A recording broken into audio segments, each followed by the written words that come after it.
এবার রাশিয়ার উপর উঠে পড়ে লেগেছে মার্কিন যুক্তরাষ্ট্র। ইরান এবং চীনের সাথে মস্কোর জোট ভাঙার চেষ্টা করছে ওয়াশিংটন। এমন চাঞ্চল্যকর তথ্য প্রকাশ করেছে ইউক্রেন ও রাশিয়া বিষয়ক মার্কিন বিশেষ দূত কিথ কেলগ। 15 ফেব্রুয়ারি মিউনিক নিরাপত্তা সম্মেলনে ভাষণ দিতে গিয়ে মার্কিন বিশেষ দূত কিথ কেলগ বলেন, দেশগুলোর সাথে রাশিয়ার জোট ছিন্ন করার জন্য কাজ করবে আমেরিকা। রাশিয়া এবং ইরানের মধ্যে ভালো সম্পর্কের বিরুদ্ধে কড়া অবস্থান নিয়েছে তারা। মার্কিন এই বিশেষ দূত দাবি করেছেন যে তারা এই দুই দেশের মধ্যে চলমান সামরিক ও অর্থনৈতিক জোট ভাঙতে ইচ্ছুক, যা বিশ্ব নিরাপত্তার জন্য একটি বড় হুমকি হতে পারে।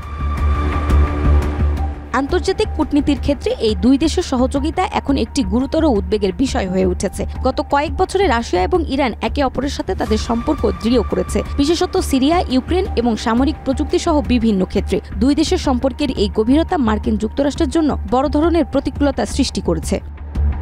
আমেরিকার কর্তৃপক্ষ জানিয়েছে যে তারা রাশিয়া এবং ইরানের মধ্যে চলমান জোটের বিরুদ্ধে নানা কূটনৈতিক পদক্ষেপ নিতে প্রস্তুত। এছাড়া যুক্তরাষ্ট্র তাদের মিত্র দেশগুলির সাহায্যে অর্থনৈতিক নিষেধাজ্ঞা ও আন্তর্জাতিক চাপ বৃদ্ধি করতে চাইছে, যাতে এই সম্পর্কের গতি কমানো যায়।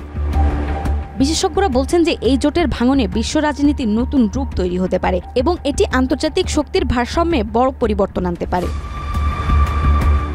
এখন দেখার বিষয় হলো, আমেরিকা কি সফল হতে পারবে তাদের কূটনৈতিক পদক্ষেপে, অথবা রাশিয়া ও ইরান তাদের সম্পর্ক বজায় রেখে আন্তর্জাতিক রাজনীতিতে আরও শক্তিশালী অবস্থান নেবে।